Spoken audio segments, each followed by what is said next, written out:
How's it going, guys? Thanks so much for clicking on this video. This is a CDL Talent Roundtable discussion where all of us as talent got together, put our heads together, and basically talked on each and every single CDL roster heading into MW2. We chat on what was their journey last season, what they've currently constructed, and the way that this roster could look or this team could look moving into the MW2 year. So major thank you to all of the talent for joining in on this, for having these conversations, as well as to BRICE, who actually orchestrated all of this stuff to come together. Now the full-on VODs will have a full part 1 and a full part 2. Those links rather will be in the description of this video that you can feel free to check out to watch it more in long form. If you want to check out certain teams, certain snippets, I will have that here located on the channel. If you haven't seen your favorite teams upload yet, I promise it's coming. We talked about all 12 of them. So make sure to let us know, whether through different content pieces, if you want to tweet, comment, like, subscribe, any way that you guys can show us some support to let us know that you guys like content like this. We would love to hear it. We'd love to hear your guys' feedback, output on ways that we could even make it better. So without further ado, I'll leave you to it. Enjoy the video, and I'll see you back here on the channel really soon. Let's go from the Legion then. Let's move over to Seattle Surge. An incredible kind of year for them last year. Finding Pred certainly paid off. He kind of made his huge impact on the league most of the way through, to the point where he's one of the hot prospects coming into this year. Seattle didn't have a great start though. We didn't know whether or not they would ascend as high as they did. But when they did, towards the end of the season, what was that? They were the top 3 team. Like they were basically in that bracket of we are guaranteed top 3. So yeah, you probably put Thieves, Atlanta, and then Surge most of the time. But they did an awful lot of good work. And I think for a franchise like Seattle, it must have been a sigh of relief after 2.5 years of dross and not getting anything coming forward. Eventually, it upticked. Yeah, and I think if you are Seattle, that management team, and sorry, I kind of go into next year, but also talking about last year, you do not want a repeat of what happened last year, which was promise at kickoff, but then just seemingly got caught up very, very quickly. You know what potential this roster has now as well. Some people would argue that this game, well, does it suit maybe Lamar a little bit more? You would potentially think. Is this squad going to look strong from the off? That's what they'll want, because they know they have the potential. They know they have that cohesion together. They know what they've got in Pred. Are they going to get the same thing again this year as what they got in Vanguard from him? They would like to think so. It's a high expectation year for them. I feel a little bit more now. That's the thing. The pressure is now going to be on. They put this roster together last year, started great. They'll be like, right, yeah, here we go. This is it. This is it. We've finally done it. But then obviously have that massive lull at the beginning, towards the beginning and middle of the season. So they'll want to eviscerate that as quickly as they can, because I mean, let's talk about it. Like I said, that beginning of the season was so bad. Yeah. And I can't really figure out the reason for it, because it's like, well, I suppose Toronto had the same kind of thing. It was Toronto Seattle final. Am I tripping? And kickoff? I wasn't there. Yeah. It was. And then those two teams didn't really do anything until the later end of the season. So that's something that they've got to figure out if it does happen now. But they will be making sure, I believe, that isn't going to happen this time around. They should be in amongst it. But yeah, bad start to the season last year. I think that's a really good point that Tom made, was that like Seattle Surge, now that you've kept your roster, like you're one of only 3 teams that decided to keep your team. I know we can debate on Optic Texas. Like they did technically keep the team, even though they were dropped, but still, whatever. We'll get there. They're one of only 2 teams that for sure kept their team throughout moving in. You know, they had that in mind. So I do think that it's interesting, though, that like we are now going to look at Seattle Surge much differently. We know the potential that they have. They can win majors. They can perform highly with, younger players at champs, the biggest stage of them all. So I feel like now that we have that expectation, we left Vanguard thinking, okay, this is a top 3, top 4, whatever team. Now we should think that moving into this game, and that is where my only concern could come from with this roster. I think there's a lot of upside. Like, again, Pred coming into his second year, Sib coming into his next year, Accuracy and Mac. Maybe it's a title that fits them even better than the last game. So I feel like now we have like a certain level of expectation. Like we've recognized, okay, here's the barometer. We know how high you can be. Now you have to be that because you stuck with this team. You're moving into another title. And I think there's a lot of people who honestly just want to see Pred especially, but Pred and Sib, that combo together, be one of the best duos in the league. And if this team does underperform, I think there's going to be a lot of people who, if they do start off slow or if they do have a rickety beginning to their season are going to instantly look at accuracy and Mac and be like, look, you're holding back these two superstar type players. So I think there is that element to it, but I will say as well, one thing that people are going to forget is how inconsistent that Seattle was last year. I know we've already had kind of a few debates like in lead up to the season between a few talent members and things like that. I'm someone who was like, I think this team was wildly inconsistent, like second at the kickoff, top 12 at Major 1. Then Major 2 ends up happening. Matt gets sick. Major 3, Pro-Am, lost to amateur teams. Major 3, they win it all. Major 4, top 12. And then at Champs, ended out in a strong way. And so I hope that this team does figure out a few of those problems, but I think that is going to be the biggest emphasis, is trying to set up Pred Civ for another great year, and then also try to master what was just an unbelievably inconsistent year. A lot of teams inconsistent, but I feel like Seattle had the highest of highs and the lowest of lows. How do we feel about pressure on Pred? In my mind, obviously set himself up for an incredible year, explosive player, and that's the kind of player that people want to talk about and watch, right? Because he's flashy, it's big plays. Don't get me wrong, solid Call of Duty, incredible reactions, knows what he's doing. But that kind of play endears fans to you. So they always want to see it. If you start getting even a little bit cooked, like a little like Seer, then instantly the world of shit just appears.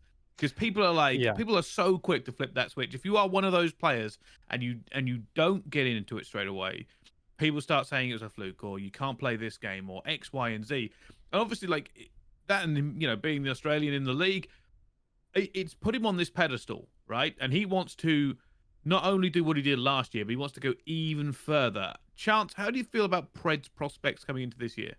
I don't even think if I were him, I'd be worried about the pressure or like the negative outcomes, because I think with the inconsistencies they had last year, they've already battled through that, of like getting a taste of the top, getting kicked in the teeth, and rebounding. So even if they like have an abysmal event in Raleigh, I still think the team will be fine long term and will be good. I think when I look at Pred, and similar to Sib as well in terms of potential, like I think by Champs time we were like, yep, Pred for sure, rookie of the year. There is no question about it. And then watching him play through Champs, I was like, damn, is he the best in the game? Like, this is actually like incredible. He started doing some nutty stuff. So I think for Pred, it's more of the setup of like, I'm looking to like dethrone Simp and Abizi as like the best players in the game, and throw Selim in the mix as well. Yeah. And if I'm Pred and like Sib, I'm gunning for those players like straight away, because this is a reach and a half on my part. But like, what's the longest any player is like narratively held on to being like the best in the game? Like 3 or 4 years at best. Your Crimson Karmas through the Cold Dynasty, with Optic, your Scumps through the Jetpack era, plus like a little extra too.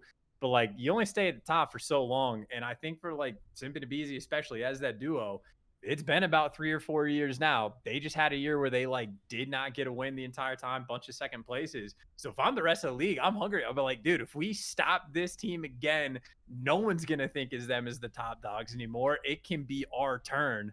So I think that like, I would say the opposite of pressure. It's an opportunity just to like soak in the glory.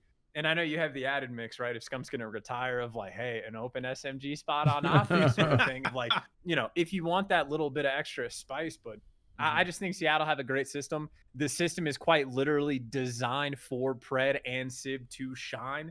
So even if like, you could make the argument that Mac is the true MVP of the team because of the things that he does to allow his teammates to like pop off sort of thing. But it'll be Sib and it'll be Pred raking in all the glory. And if I'm those two, I'm going for the best. That's all I'm trying to. And you got to win to make that happen. Yeah, I agree. I think keeping this roster is smart.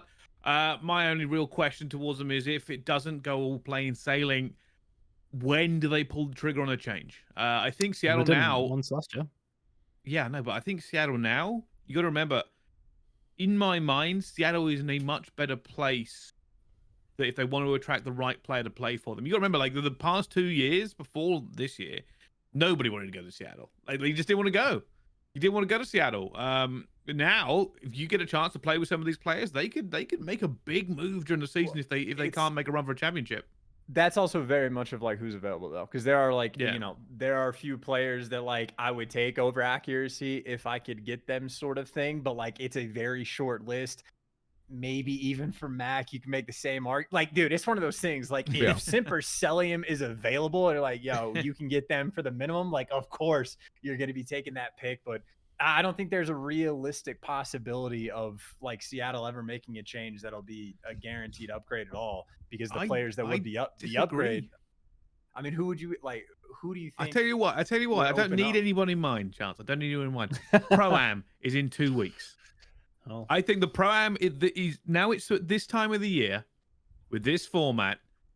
I think the pro teams are going to struggle a lot more against the amateur teams than they have done, and I think we're going to see some new names be in our mouths for the majority of that tournament. And that's a scary thing, right? After the Pro-Am, BRICE. I guarantee it, Chance. We will be talking about 2 or 3 names from that Pro-Am that will say this team is awful. Get this player in. It's going to happen. Many are different positions. That's fine. That could happen for the teams at the bottom. Seattle's not going to be that team. That's great. Seattle's not going to be that team. Like there are going to be players that we're going to throw a target on their back or be like, yo, Mohawk has won like 2 of the last 3 challengers, champs, or whatever it's been, of like, why is that dude on the league? But like, not to replace accuracy and not to replace Mac. Like, Seattle is not going to be impacted by the Pro-Am. I would agree. I'm not saying they're going to change. I'm just saying, you're saying there's nobody ready for them to pick up. I guarantee you, coming out of that Pro-Am, there will be 2 or 3 hot new prospects that are going to get pulled into the league at some point. And if Seattle have a hiccup where they can't fight for, and I'm not saying they will, this is a hypothetical. I think if Seattle now being, I think the way I want to put this is basically like people want to play with Pred. I think that's how I would best sum it up. That is now a very attractive prospect for anybody in this league outside of about 4 teams to jump on this. So I think realistically, Seattle have a good opportunity if they want to. I was gonna go ahead, Tom. Hi, Jay. Oh, is Jay here? Jay's here. I just got here. Hey, what's up, dude? Talk about Seattle. Guys are gross.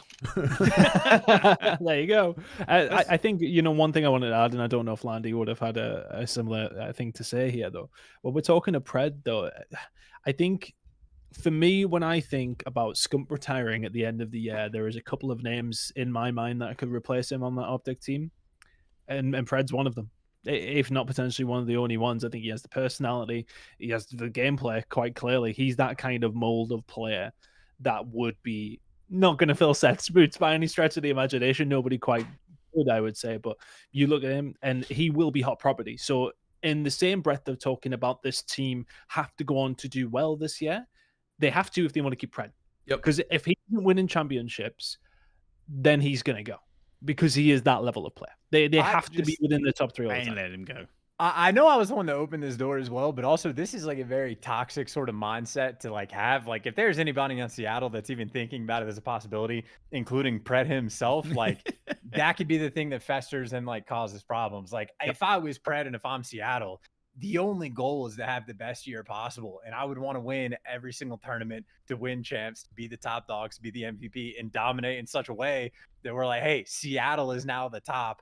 And just like run Optic over in a sense and be like, yeah, like I'm playing to be on this other team. Why would I do that when my team is better? Well, I don't know if it's necessarily like, I don't know if it's necessarily an element of like Pred's like, okay, if things go wrong, I'm out of here. But I think it is like, I don't know if Tom was alluding to this, but he actually said exactly what I wanted to say as well, which is that Seattle, the franchise, has to be conscious of the fact that if we do struggle, we have got 2 very valuable prospects, one of which very well could leave us to go to Optic Texas. If that ends up happening. Again, I know it's super early to talk about all these things, but we all know that if Scump retired last season, Pred is one of those guys at the top of the list, and there's no question about it. 100%. So if he has another great year, but let's say that the results aren't there for Seattle. Let's say that they, maybe only win 1 major, and that's not good enough for their expectations. I'd imagine their expectations are very high. If they underperform according to their expectations, don't have a great performance at champs, or maybe say an equal opportunity at champs or result, I think that's where we get to this aspect of the pressure of roster moves may not necessarily be on the backs of your Preds or your Sibs, but I think from Seattle specifically, there is a level of pressure to make sure you're making the right moves, because you did strike some gold in the guys that you have. There's no doubt. So how do we maintain that? How do we keep these guys? Because I don't know all the details on contracts. I am pretty sure though that like Pred can do what he wants after the season is over. And I want to say the same thing for Sib. I don't know that for a fact, but I imagine that would probably be the case considering how normal contracts work.